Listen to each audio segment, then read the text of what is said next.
दोस्तों अस्सलाम वालेकुम। इस वक्त दो खबर मैं आप लोगों को बताऊंगा। एक खबर दुबई से निकल करके सामने आ रही है, जो वहां की राजकुमारी है बिनते फैसल अल कासिम। ये सुधीर चौधरी पर निशाना साधते हुए एक बात कही है। वो क्या बात कही है वो आप लोग इस वीडियो में बने रहें। हम आप लोगों को बताने के लिए आया हूं कि वो क्या बात कही है और किस तरीके से वो बयान देते हुए नजर आई है। अपने ट्विटर हैंडल अकाउंट के जरिए से वो क्या ट्वीट किए हैं वो भी मैं आप लोगों को सबूत के साथ बताने के लिए आया हूं। दूसरी तरफ मैं जो बात कर लेता हूं वो यूपी विधानसभा चुनाव जो अभी 2022 में होने के लिए जा रही है और बहुत जल्द अनकरीब है।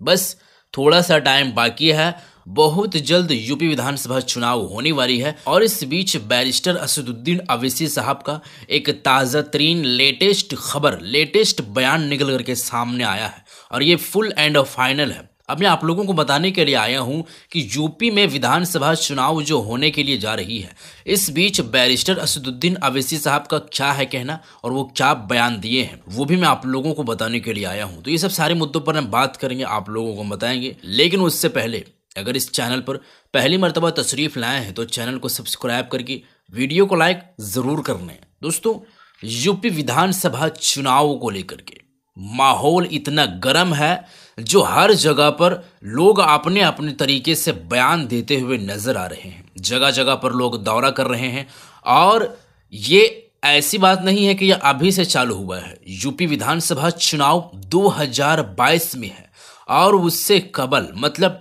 3-4 महीना पहले से ही ऐसा मामला चल रही है। बैरिस्टर असदुद्दीन अवैसी साहब की पार्टी है, यानी कि AIMIM जो पार्टी हो, बीजेपी पार्टी हो, कांग्रेस हो या फिर भाजपा हो, जितने भी पार्टियां हैं वो सारे के सारे लोग मिलकर के अपने अपने जगह पर लोग जा रहे हैं, अपने अपने तरीके से लोग बात को रख रहे हैं। लेकिन इस बीच जो बैरिस्टर असदुद्दीन अवैसी साहब का जो बयान आया है, ये जो बोले हैं वो ये बात बोले हैं कि 100 सीटों पर हम चुनाव लड़ेंगे। ये इससे पिछली मर्तबा भी वो बोल चुके थे, लेकिन अभी फिलहाल ये पूछने पर कि AIM की जो पार्टी है, बैरिस्टर असदुद्दीन अवैसी साहब जो हैं वो अपने पार्टी को लेकर के जो यूपी विधानसभा चुनाव लड़ने के लिए जा रही है, तो इस बीच वो क्या सोच करके लड़ने के लिए जा रही है और वो अभी क्या सोच रहे हैं। तो इस बीच NDTV रिपोर्ट के मुताबिक वो बात जब बोले हैं, तो इस बीच NDTV रिपोर्ट के मुताबिक बैरिस्टर असदुद्दीन अवैसी साहब ने जो बात बोले हैं वो ये बात बोले हैं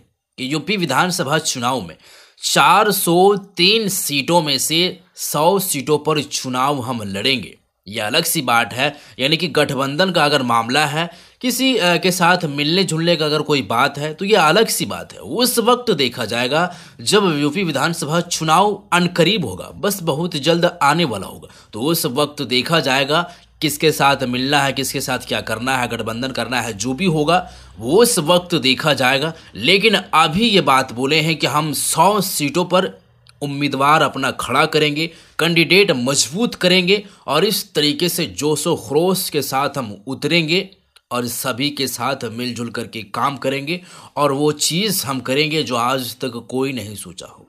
हम सबको एक साथ लेकर के चलते हैं, हम धर्म जात पात नहीं देखते हैं, बस हम एक इंसानियत के नाते हम सभी को एक साथ में लेकर के चलेंगे। मेरा यही सोच है, मैं यही फुल एनर्जी एंड जोशो खरोश के साथ उतरेंगे और ये मेरा कोशिश रहेगा कि 100 सीट जो हम लोग लेकर के उतरेंगे उसमें से हम जीत हासिल करें। ये है बैरिस्टर असदुद्दीन अवैसी साहब का कहना। विधानसभा सीटों में से 100 सीटों से ये चुनाव लड़ने का ऐलान कर दिया है और ये फुल एंड फाइनल है। ये बात वो बोल चुके हैं कि अगर इस तरीके से बात रहेगी, किसी के साथ गठबंधन करना, मिलना जुलना, तो उस वक्त देखा जाएगा। फिलहाल हम 100 सीटों में उम्मीदवार अपना खड़ा करेंगे। दोस्तों, इस पर आप लोग क्या कहना चाहेंगे ये आप नीचे कमेंट में ज़रूर बताइएगा। बैरिस्टर असदुद्दीन अवैसी साहब की जो पार्टी है AIMIM जो पार्टी है, ऑल इंडिया मजलिस इत्तेहादुल मुस्लिमीन, ये काम क्या वाकई में सच कर रही है?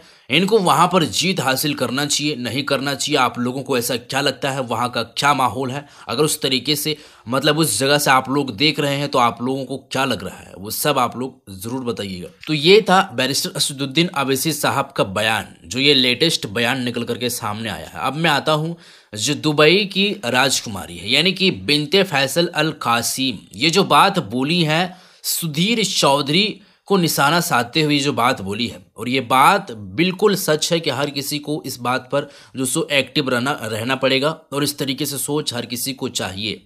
ये जो सुधीर चौधरी साहब हैं, ये किस तरीके से विवादित बयान देते हैं भारत के अंदर, वो भी आप लोग जान रहे हैं। तो दुबई में आमंत्रित किया गया था इनको। अब दुबई में जब इनको आमंत्रित किया गया था तो इस पर बड़ी आलोचना की है वहाँ की शहजादी यानी कि वहाँ की राजकुमारी बिनते फैसल अल कासिम, ये जो सो आलोचना की है, और ये आलोचना करने पर वहाँ के जो सो राजकुमारी जो ये शिकायत की है, ये शिकायत करने के बाद institute of chartered accountant of India ने ये बात कही है और उसको स्पीकर लिस्ट से हटा दिया गया है। ये बात सुनने में आया है, आप लोग यहाँ पर देख सकते हैं। जो इसको खबर निकल करके जो सामने आया है, मिल्लत टाइम रिपोर्ट के मुताबिक यहाँ पर आप लोग पढ़ सकते हैं कि यूएई की राजकुमारी ने सुधीर चौधरी को बताया आतंकवादी, जर्नलिस्ट पैनलिस्ट की सूची से बाहर निकाल दिया गया, ये बात ये कही है। और इस बीच यही खबर निकल करके सामने आया। तो दोस्तों ये था खबर जो दुबई से निकल करके सामने आया था, जो वहाँ के जो सो बिनते फैसल अल कासिम जो हैं यूएई की राजकुमारी, ये बात बोले हैं और ये बिल्कुल सच बात है। आप लोग इस चीज़ को अच्छी तरीके से जान रहे हैं कि इस देश में हर तरीके के लोग हैं, हर तरीके के सोच वाले लोग हैं, लेकिन सुधीर चौधरी जो अपने बयान के मुताबिक जो जाना जाता है, वो क्या काम करते हैं और किस तरीके से पर्टिकुलर एक कौम के साथ निशाना साधते हैं और उसी को हमेशा अपने अंदर में वो रखते हैं और उसी को निशाना साधते हमेशा वो रहते हैं। मतलब वो अपना एक यूँ सोच लीजिए जो एक बिजनेस बना लिया है मुस्लिमों को टारगेट करना। इस तरीके से खबर निकल करके सामने आया है। तो ये कुछ खबर था जो मैं आप लोगों के बीच रख दिया हूँ। अब आप लोग इस पर क्या कहना चाहेंगे? वहाँ पर जो सुधीर चौधरी को जो दुबई में आमंत्रित किया गया था, इस पर जो बड़ी आलोचना की है वहाँ की जो राजकुमारी फैसल अल कासिम ने, जो ये बड़ी आलोचना की है। और इस बीच जो institute of chartered accountant of India जो है, ये स्पीकर लिस्ट से हटा दिया गया। अब इस बीच आप लोगों का क्या कहना है वो आप लोग जरूर बताइएगा। बैरिस्टर असदुद्दीन अवैसी साहब जो चुनाव लड़ने के लिए जा रहे हैं, और इस बीच जो इसके हवाले से खबर निकल करके सामने आ रही थी वो भी मैं आप लोगों के बीच रख दिया हूँ। साथ ही साथ दुबई से जो खबर निकल करके सामने आ रही थी वो भी मैं आप लोगों को बता चुका हूँ। अब इस सब सारे मामले में आप लोग क्या कहना चाहेंगे? आप अपना राय ज़रूर देके जाइएगा। ये वीडियो को आप ज़्यादा से ज़्यादा शेयर कीजिएगा ताकि लोगों को मालूम चले। मिलते हैं किसी अगले वीडियो में, तब तक के लिए खुदा हाफिज़। आप अपना ख्याल रखें।